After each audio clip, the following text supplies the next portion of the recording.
In Psalm 84, the King James Bible says, "I would rather be a doorkeeper in the house of the Lord than dwell in the tents of the wicked." Yesterday I was reading in the Tehillim, which is the Jewish, direct Jewish translation, Hebrew translation into English. And it has a completely different take on that scripture. It says, "I prefer to stand exposed at the threshold of my God's house than to dwell securely in the tents of wickedness."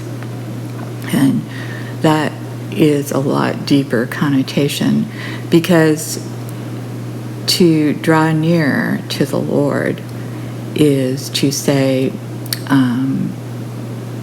"Lord, I give you permission to expose whatever you want to expose in my life."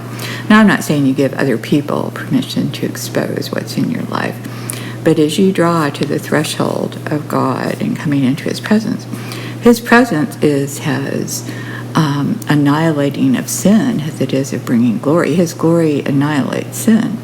So for you to draw closer to Him, you have to let Him expose things that would kill you, basically.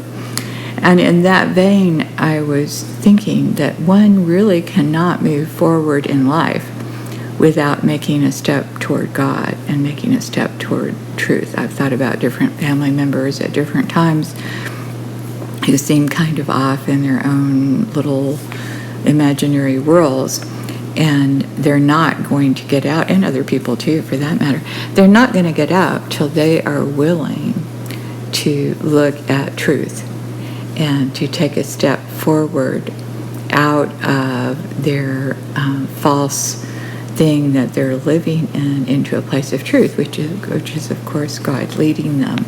So any step forward is only going to be made in God and His truth, but it requires you to be willing and vulnerable enough to let Him expose whatever it is He wants to expose so you can move forward.